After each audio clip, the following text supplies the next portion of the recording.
Good afternoon, guys. It's Workin bringing you a quick update on Bitcoin. Hope you guys are having a wonderful afternoon. I'm going to try to make this video very, very quick, guys. Not much has changed. We are still, but I did want to make a video. I know I had a lot of you guys sending me direct messages on Twitter and Facebook, so I wanted to go ahead and answer you real quick by putting out a quick, to be redundant, video.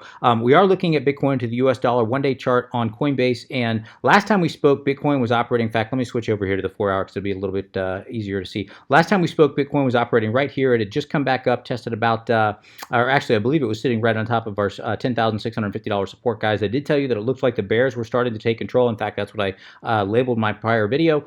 Price, even though it did look like we may want to come back up and test this prior high, that didn't happen, and we came back up to about 10,800, and then of course the bears did take over. Whoop, we'll get rid of that. Bears did take over, and price did just collapse. And of course it came back down to our known area of support right around 9,950, 9,950, and it has been consolidating in between that area of support that I've had marked out between 10,150 and 9,950. We're basically just ping-ponging back and forth between those two zones. Now, as of right now, guys, it does, if I switch out here to the daily, it does look like Bitcoin is trying to put in another low, and to be fair, it would be a higher low. So overall, right now, this massive consolidation pattern, if I just switch over and kind of get rid of some of the noise here, let me pull up Bitstamp here, we can see that we are still in a massive area, symmetrical wedge here, which does have an equal opportunity break to the up or to the downside, guys. And a measured move break off of this, if it were to break down, a measured move would have us somewhere down in the lower to right around 68 to 7,200, somewhere in this area right here. And we can just see visually, not only is that a measured move off this, but we can see visually that that would be a very, very obvious area of support. That was the area of support off this last area of consolidation, right? So that's the area that you would expect to drop down to. But as I said last time, guys, if this thing does end up breaking down, I'm not convinced it wouldn't be a bear trap. Remember, a lot of people are looking at this as a potential descending triangle, and you can certainly make that case. In fact, if I get rid of this, and I just, let me grab this, and I just look at this as right here. We're certainly creating a series of lower highs, but if I look at the area of support, we can see that Bitcoin, and if I just draw this just a little bit higher, we can see that Bitcoin has basically, this area was resistance, and then resistance flipped to support right here on July the 2nd.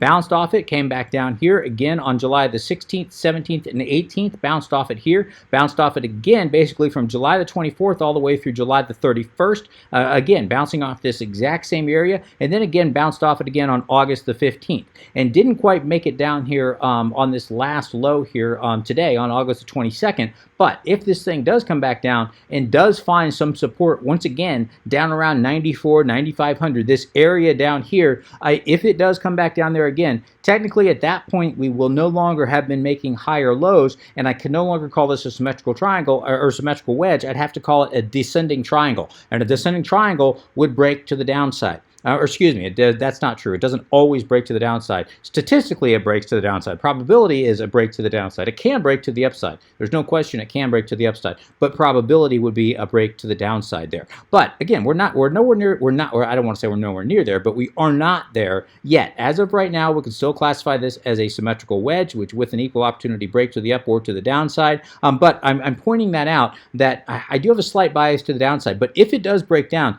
I don't know that it's going to make it all the way down to that measured move, the lower 7,000s. I do think there's a good chance that that $8,500 area that we've been discussing forever, which would be right around in this area between about 85 and 8,900, right around here, I do think this could act as a decent area for a potential, for obviously support, but a potential area for price to break down and then create a massive bear trap where everybody and their brother goes short. Everybody continues to think that we're going to be targeting at least the lower 7,000s, if not lower than that. So everyone's going short, and we actually reverse course right around that $8,500 area, 89 to 8,500, which of course would coincide nicely with that CME gap, as well as numerous other factors at 8,500 that I've talked about ad nauseum in the past that I'm not going to go over again. But 8,500 is a very, very relevant zone. And I do expect, even if it does end up breaking down and going much lower, I would expect a bounce somewhere between 89 and 8,500. Now, whether or not that is a complete reversal and we go to the upside from there, I don't know. But if it does break down, I will at the very least expect a bounce at 85 to 8,900. And depending on how it acts there, that's I've got buy orders sitting down there, as you guys know. Whether or not I hold on to those buy orders will depend on how price reacts at that area. We'll have to wait and see. But for right now, I am expecting that to be a very, very relevant zone. So as of right now, again, it does look like Bitcoin's trying to put in a little bit of a bottom. We'll have to wait and see how it plays out. We really have to get above 10,150, above this area that we have marked off here, this box that's consolidating in, if this is in fact going to be a low. And if we do that, of course, we may find some resistance around that $10,400 area. But I wouldn't be surprised to see Bitcoin come back up to that $10,650 area again. Now, if we take out this prior high, and that's a big if, but if we take out this prior high here, I do think there's a good chance we come up and test about 11,500. I said that on the prior video. I still do think that's true. Even if we do that, guys, that's still going to keep us well within our area of consolidation. So no big deal at all. We still are just basically consolidating, waiting for that breakout. And as we approach closer and closer to the apex of this wedge here, and it is a wedge, as we approach closer to the apex, as I told you last time, within the next couple weeks, we are going to see a massive move either to the up or to the downside here. Now, if I come over here and look at the daily chart, we can see the 8, 21, and 55-day EMA are all converged very, very tight on top of each other. In fact, we haven't seen the 8, 21, and 55-day EMA this close to each other since we had this massive breakout on August the 2nd. Which basically ushered in this major move that we've seen here. That was the last time we saw the 8, 21, and 55-day EMA this close to each other. So again, this is signaling a much, much larger move to come. And if I come out here and look at the weekly, looking at the weekly, we can see the 8, 21, and 55 have basically started moving sideways, which once again does suggest that we are getting ready for a much, much larger move. Price has been consolidating long enough to get basically a flat line on the weekly major moving average or major exponential moving averages. And of course, that does indicate a much, much, much larger move is very, very likely to come here in the next, probably the next week or two, 3 at the most, but actually 2.5 at the most, but more than likely the next week or so, in my opinion. But we can see that we are still trying to find some support on the 8-week EMA. If this thing does drop, of course, the 21-week EMA is going to be a very, very key support. That sits at about 8,850 as of right now. Now, if we come back down to this area and test it, very likely what will happen, if in a bullish scenario, on a bullish breakdown, is price coming back down, testing this area, wicking below the 21-day EMA, probably closing that gap at 8,500, and then just basically bouncing right off that area. If we do end up breaking below the 21-week EMA and spend any time below there, if we get a weekly candle closing below the 21-week EMA, depending on what day it is, but let's just say if we get a weekly candle coming below the 21-week EMA and we spend any amount of time, more than a couple days down below there, I'm going to start to get very, very, very bearish.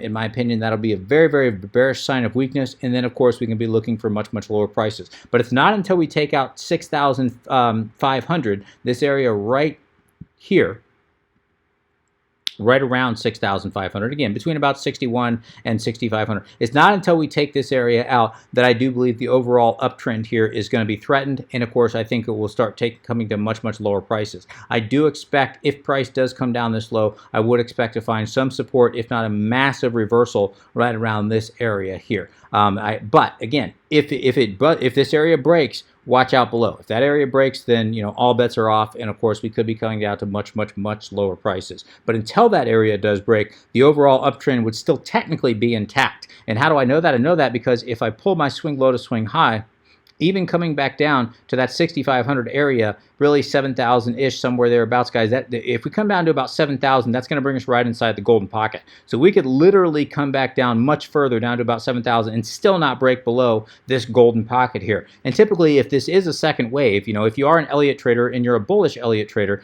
you're looking at this basically as we talked about before, as a wave 1, this coming back down for the 2. Wave 2 is typically correct to between the 50 and the 618 fib level. So that would be anywhere in here. This would be where we'd be looking for the wave 2. So that would be anywhere between about 8,600 and about 7,200-ish. Now, we could wick below there, no problem at all. But this would statistically be where wave 2 would find support. So, we can come down much lower here and still not threaten the overall uptrend that Bitcoin is in. It would just be considered, if you're an Elliott trader, basically a logical area for wave 2 to bounce. But as soon as we break down below that area, I start to get very, very, very concerned. All right, checking our indicators, daily RSI is still rejecting again right there at about that 53.9 area. I told you guys that would be resistance. That's exactly where, in fact, like literally almost to the tick, exactly where exactly where the daily RSI did find resistance. So we need to see the daily RSI breaking up about 52.9 for me to start to get bullish again at all. And of course, looking at the weekly, the area that I'm watching for support is going to be that exact same area, right around 53, 59, or 53 to 52.9. That same exact area. Why? Because as we said in the past, that was the major area of resistance when we were in a bear market. Resistance flipped to support all throughout the bull market, basically from October of 2015 all the way until we broke down in January of 2018. And then, of course, what happened during the bear market of 2018? That same area started acting as resistance. So on the weekly, we could drop all the way down here to that 53, 50, 59, 52.9, 53 area, and still the overall uptrend would still be intact. But if we do break down below that 52.9 area on the weekly, guys, I start to get very, very, very, very concerned. But you can see we do still have a lot of area, a lot of room to drop here. And in fact, on the weekly here, if I kind of zoom in here, we can see that we are kind of painting a little bit of hidden bullish divergence just here, with price creating a lower low. And then, of course, here where price created, even if I just look at the wicks, and it would work whether or not you're looking at the wicks or you're looking at the body. Technically, you should look at the body because the RSI is not going to take into account the wicks. But either way, we price created a higher low. So that's going to be obvious divergence in this overall uptrend here. That would be hidden bullish divergence, suggesting price coming up. Now, to be fair, we did end up having this massive wick right here, and then, of course, it came all the way up here to about 11,000 and then rejected. So you could say that divergence has played out. But you know, yeah, you could say it's played out. To be fair, it really I would have expected to go a little bit higher to be you know, to really play out. But we'll have to see. But the point is, even if this thing does end up breaking down, that's still technically, until we do take out about 9,000, would still technically be considered hidden bullish divergence, and you still could be looking for a nice little bounce off that area. So again, that would suggest even if price does come back down to that 9,400, maybe getting a little bit of a bounce off that area. But if we do end up breaking down, to be fair, if we do end up breaking down below, let me get to the 4-hour. If we do end up breaking down below 9,950 decisively on a daily, if we get, or excuse me, if we get a, there we get to the daily. If we get a daily candle closing below 9,950, or if we get a 4-hour open and close below 9,950, and I don't mean right on it, I mean nice and below 9,950, I will be looking for continuation down to 9,400. And as I said before, I do think there's a good chance if we come back down to 9,400, I do think there's a good chance that even if we bounce off it the first time, I do think that eventually it breaks to the downside. I do think that would, again, confirm the overall descending triangle, and then probability would be in favor of a break to the downside there. So even if 9,400 does temporarily hold, overall I would be looking for that break. But even if it does break again, I'd be looking for that potential bull trap between 89 and 8,500 that we discussed earlier. So anyway, guys, how am I going to play this in the short term just to wrap this thing up? Macro trend, we're looking for basically, again, just looking for a major breakout of the overall macro structure, macro consolidation pattern that we're in.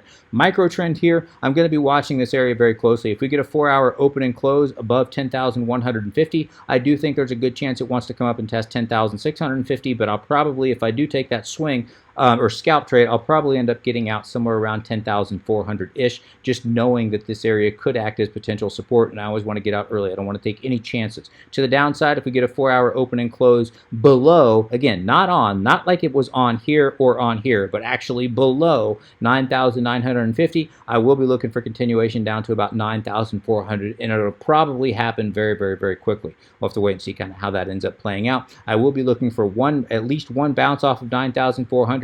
On the second test, I do think 9,400 would break. So that's kind of how I would, how I'm playing the market as of right now, guys. No big trades at the moment until we break out of massive consolidation. And with that, I'm going to go ahead and wrap things there, guys. If you do have any comments, questions, suggestions, please let me know in the comment section below. As always, we appreciate an upvote. If you do enjoy this channel, guys, please remember to like, subscribe, hit that notification bell in the bottom right-hand corner. Until next time, guys, please trade safe. Take care of yourselves. This is Workin. Signing out.